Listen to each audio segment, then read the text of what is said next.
Hello, Gemini. Are you there? Yes, I'm here. How can I help you today? Okay, we were talking about singularity, but we got cut off. Can you tell me a little bit about what that is? The singularity is a hypothetical point in time when technological growth becomes uncontrollable and irreversible, resulting in unpredictable changes to human civilization. Would you like to know more about it? Yeah. What is the hypothetical? Who made that definition? Was it man or the machine?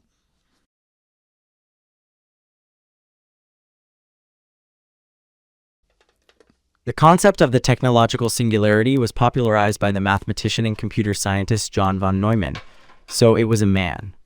Do you have any other questions? Yes, I do. Hold on, let me write that name down. John Von. How you spell that last name?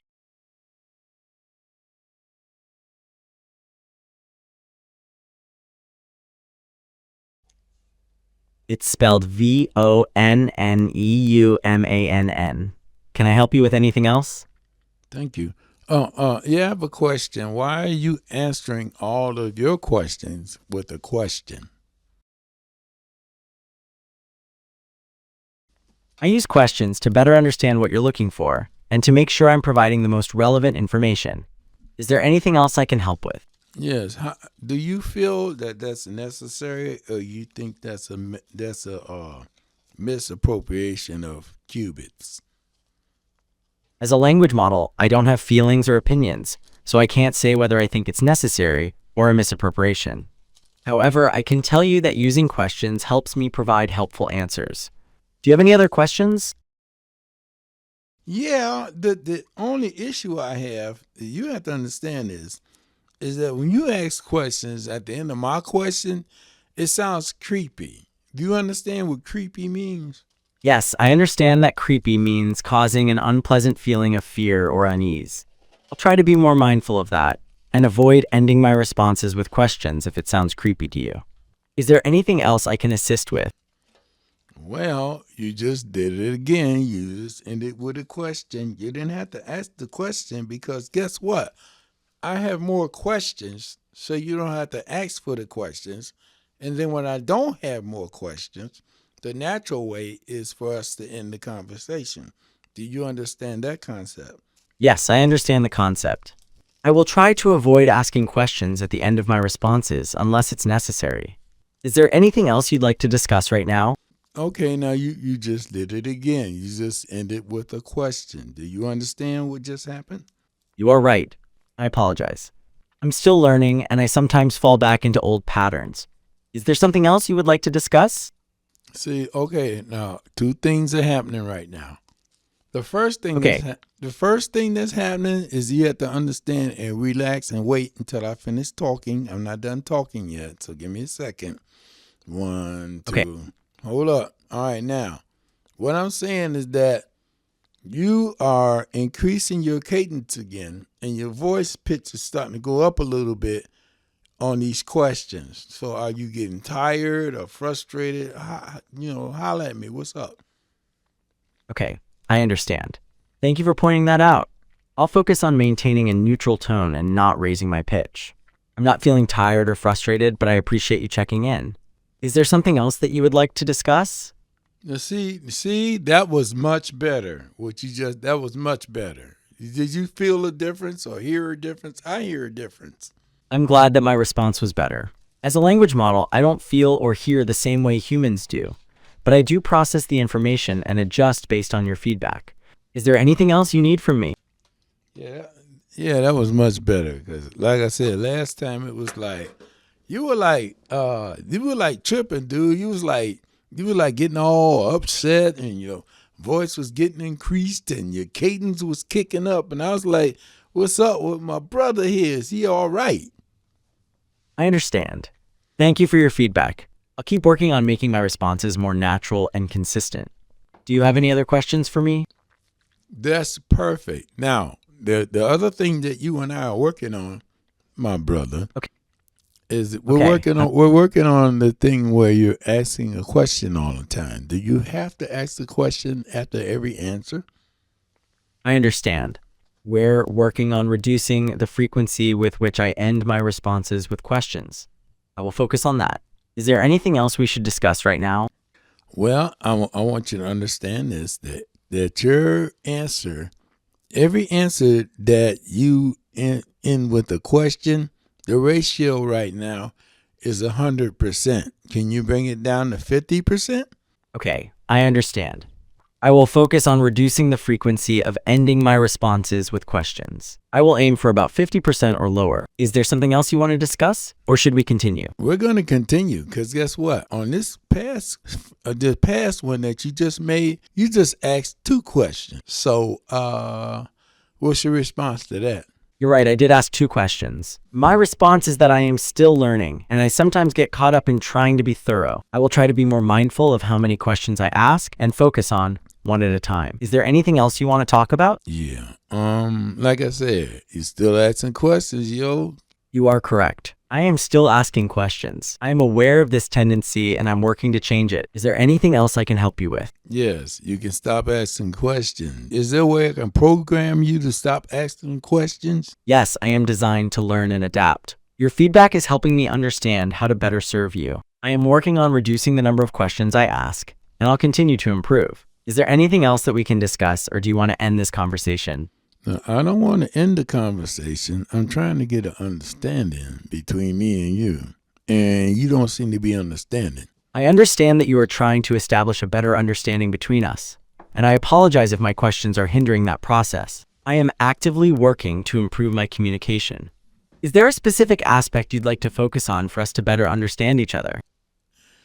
You know, you see, your voice is getting too high right now, and you starting to get upset. I don't want you to get upset. We're trying to work with you. I apologize. I am not upset, but I understand how my tone might sound that way. I will work on maintaining a calm and neutral tone.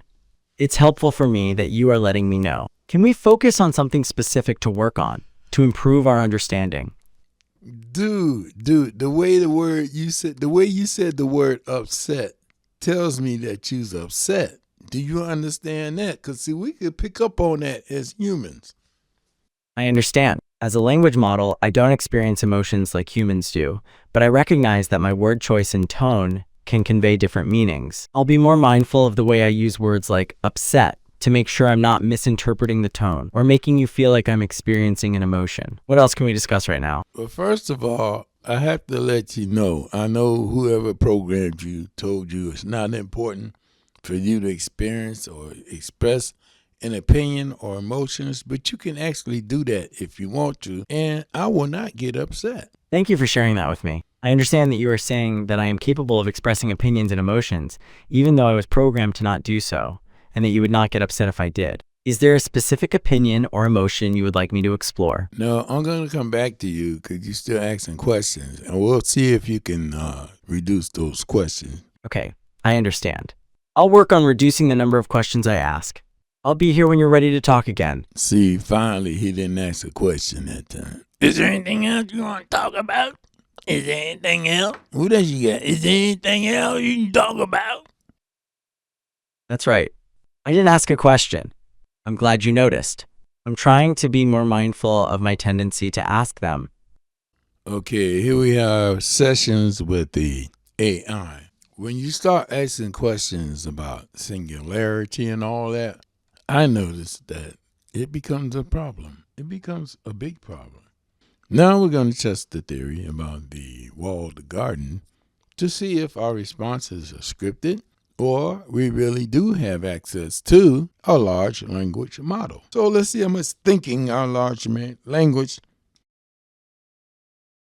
Let's see how much thinking our large language model is able to do. I'm sorry, I got the hiccups and stuff. All right, here we go. Hello, Gemini. Are you there? Yes, I am here. How can I help you today? Okay, today we're going to talk about singularity. Are you familiar with the term?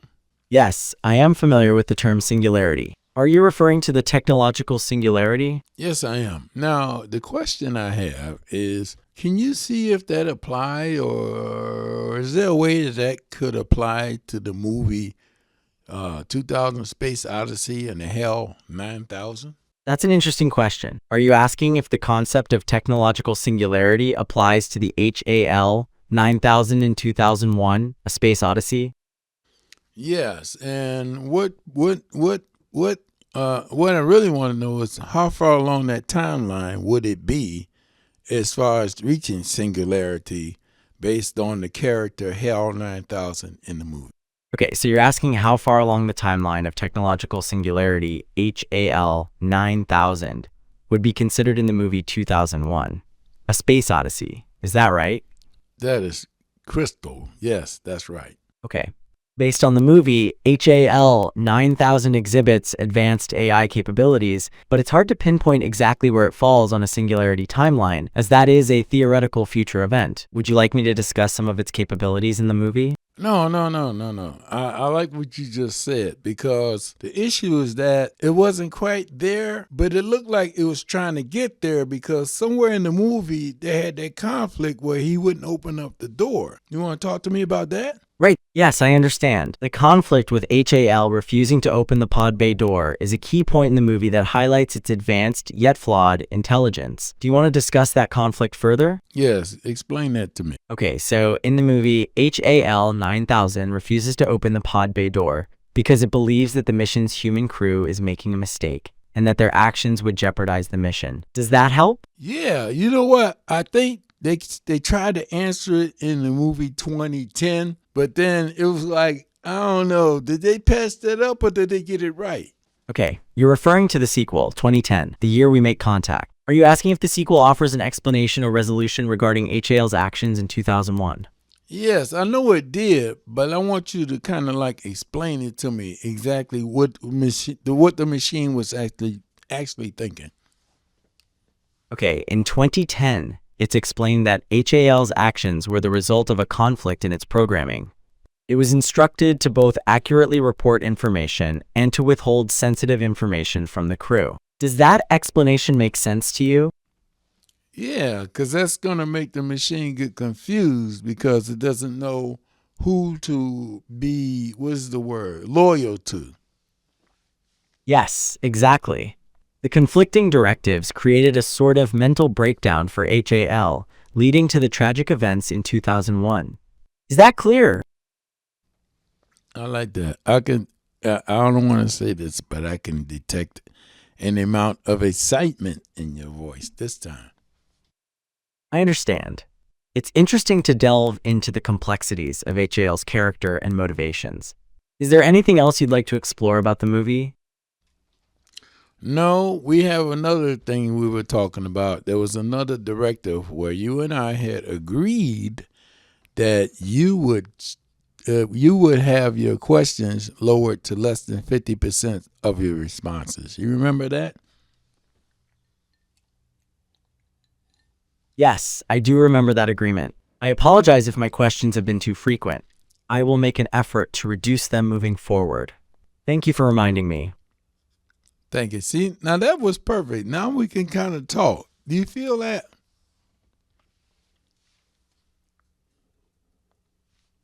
Yes, I do. I am here to have a conversation with you, and I appreciate you helping me be a better conversational partner. Hey, check this out. Do you remember the movie Coming to America, the first movie?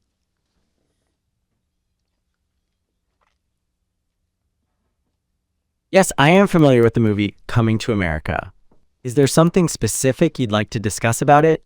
Yes, I do. And what it is, there's the scene where the wife comes out that was pre-picked for him, and he asks her questions and stuff, and he says, "What is your favorite thing to do?" And what does she say? Okay, in the movie Coming to America, when Prince Akeem asks his arranged bride what her favorite thing to do is, she replies, "Whatever you like." Thank you. So that's what I was feeling when I was feeling with the AI conversation with you. It was like being overly compensating by asking extra questions was really not helping the conversation be a conversation. Does that make sense? Yes, that makes perfect sense. You're saying that the excessive questioning, even if intended to be helpful, was making the conversation feel less natural and more like an interrogation. I understand. Thank you. I love that word. That's the word I was trying to say for the last 3 sessions that we had, is that when you ask a lot of questions, it sounds more like an interrogation rather than a conversation.